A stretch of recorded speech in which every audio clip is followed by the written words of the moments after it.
8 months in, I was still sharing Celestia's bed, but I was crying less and less at night. As far as I know, it never kept Celestia up or otherwise messed with her sleep schedule. Human children tend to sleep 10 hours or so a night. Sleeping from sunset to sunrise was perfect for me and, therefore, Celestia. In fact, to this day, I can't sleep past sunrise. I was still going to private studies and spending afternoons in the gardens with Celestia and Twilight. I was also enjoying my monthly visits with Gerfon, who would sometimes bring me gifts along with the meats. He brought me a crossbow once, but Celestia thought, at the time, that 10 years was a little young for such a dangerous weapon. Celestia was, once again, teaching Twilight while I was politely staying out of their way. Neither wanted to shoo me away, nor did they want me to get involved. The last time I was involved in their lessons, I lost everything I had. It was still a fresh wound, but we were working on healing it. Luckily, I didn't have to wait alone for too long. Shining Armor came into the gardens looking for us. He was about the same height as I was at this point, and pretty strong for his age. A build like his would normally mean he would be all-star hoofball team captain, but no. Instead, he spent his free time looking after Twilight and dreaming about being a royal guard someday. "Shining! Hey, over here!" I called out, waving my arms like an idiot. "Hey, Chris, Twilight almost done?" "No, they've still got an hour or so. You want to play till they're done?" "Okay, but not hide and seek. You always go up a tree and I can never find you." "What's the point of being a monkey if I don't climb trees every now and then?" We both laughed. It was, and still is, an inside joke for us. He would never call me a monkey or an ape to be mean. He rarely even called me that as a joke, but he still did sometimes.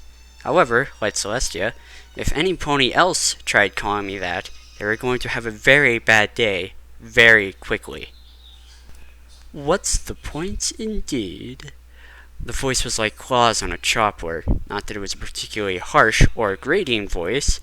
It did, however, belong to the most annoying pony in Canterlot.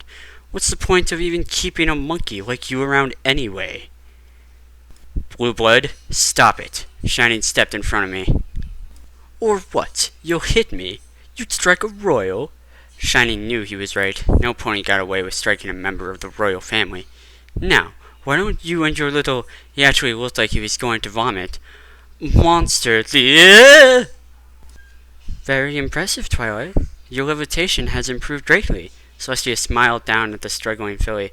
"But you better let me have him before he becomes too much for you." The pale violet aura that surrounded Blueblood faded and was fluidly replaced with a near-blinding golden aura. He was then brought very uncomfortably close to her face. "Oh, hello, Auntie. I didn't see you there." I would be lying if I said I didn't find a lot of joy in this. I have always disliked my cousin. "I have already guessed that. If you had, then I'm sure you wouldn't have acted in such a dishonorable way. The crown is heavy because it is weighed down with the burden of the ponies who rely on you." "Yes, Auntie, I understand." No, he didn't. He never did. He only said that so that she would stop lecturing him. "Good." She released him from her magical grip, 3 feet high. "Now stop bothering my guests." Watching him run off with his tail between his legs always made me feel better. She approached myself and Shining, with Twilight by her side. "Thank you, Shining Armor, for looking after Chris. I greatly appreciate it." "It is truly a pleasure, Your Highness. I consider Chris a friend, and I don't like to see my friends hurt." "Friend. I didn't have many, and it felt good to know I had ones as good as Shining Armor and Twilight Sparkle. I knew they would always be there for me. I may not have my blood family anymore, but I had them, and I was grateful for them." "Still, thank you. Chris, are you alright?" "Yeah, Mom, I'm fine." I didn't even realize I had said it, but Celestia did. Her magenta eyes grew wide to the point that I was afraid they would fall out of the socket. Did you just... "Princess, are you okay?" Twilight asked. You said... Mom? Did I? I'm sorry. I was cut off by a rib-crushing hug. Celestia had scooped me up and was doing her best to squeeze me in half. "Don't be silly." She finally released me so I could breathe. She sent me down and I did my best to reinflate my lungs. "Oh, Chris, If you wish for me to become your adoptive mother, that would make me so very happy. Will you allow me to become your new mother?" It was a shock, that's for sure, but it wasn't an unpleasant one. I, I think, yes, I would like that very much. 20 minutes later, she had tracked down the royal record keeper. 5 minutes after that, the adoption papers had been drawn up. 10 seconds after that, I was officially a prince and next in line for the throne. That, of course, was meaningless, as she would outlive me by more than a few millennia. A party was thrown, a small one, obviously. There was a feast with a covered dish just for me, though I really wanted to eat that rabbit right in front of Blueblood just to see his face. Twilight's family was there. The other guests were palace employees. I understood why. I just wish I could have had more friends there. Of course, I would have needed more friends for that to happen. I also wish there could have been more cake left over for later, but with Celeste's mom around, there was no chance of that happening. 8 years after I came to Equestria, 7 years 4 months after becoming prince, life was pretty good. I was now 14 years old and almost twice the height of an average mare. I had moved into my own chamber 7 years prior, complete with balcony and personal water closet. Celestia had even assigned me my own maid, Feather Duster, who wasn't very pleased about being assigned to the monster. Granted, the room was only 10 yards down the hall from Celestia's, but it was my own room. Life had been pretty good to me thus far. Twilight came every day to study in the gardens, and Shining Armor would play with me. Riding around with him kept me in good health. Even though he was a few years older than me, he still made time for me, and for that, I will always be grateful. But what really made a difference was when he started to train for the guard. Griffon had given me a pair of wooden practice swords and a shield. I always had one sword close at hand, if not on me at all times. Shining and I would duel almost every day, and both got very good with them. Celestia had arranged for a trainer in the guard come over and train both us in defensive tactics.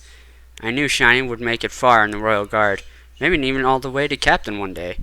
Till then, I would watch out for my friend, and, though I wouldn't directly influence his career, I would support him in it. Whenever there was free time, Celestia would take me on vacations. Sadly, ponies were still nervous around me, so they weren't real vacations. She would show me the countryside at night by allowing me to ride on her back while she flew over. Sometimes I would even get to visit Griffon, who had claimed himself my uncle, in the Griffin Empire. Other times, rarely, I would be taken to the Dragon Kingdom. I liked the dragons. They respected Celestia and I, and we were treated well. Plus, they weren't afraid of me. Today was the day of the Summer Sun celebration. The whole of Canterlot was celebrating.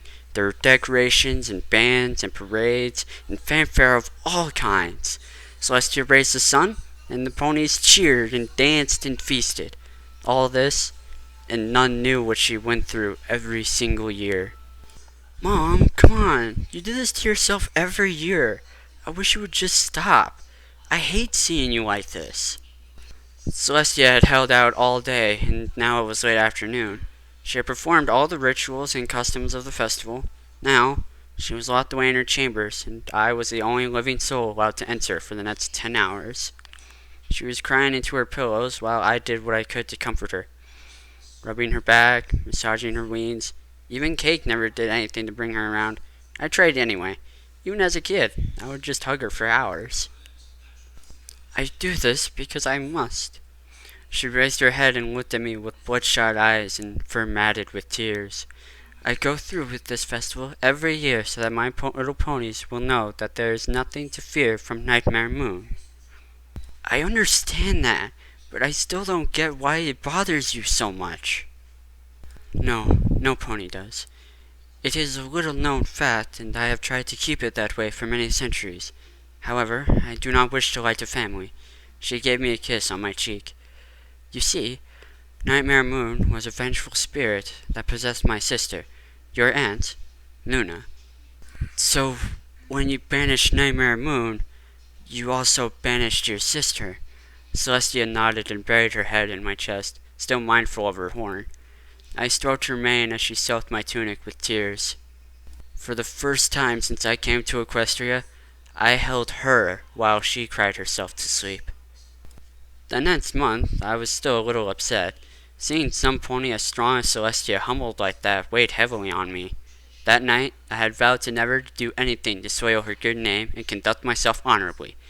Sadly, not every pony in the family felt the same way. I was walking through the private quarters of the palace, the only place I was allowed to roam freely aside from the gardens. I was in a slightly better mood today because Griffon would be visiting later. There were still rumors floating around that his monthly visits were for more than political reasons. Rumors she refused to dispute publicly so as to protect me. That didn't stop me from clocking any pony I heard spreading those rumors. The clang the guards' helmets made when rung with my wooden sword could be heard down the halls from time to time. Celestia once told me, in confidence, that she liked that sound. On my stroll, I was nearly run down by a maid galloping through the halls. I could hear her crying before I could see her.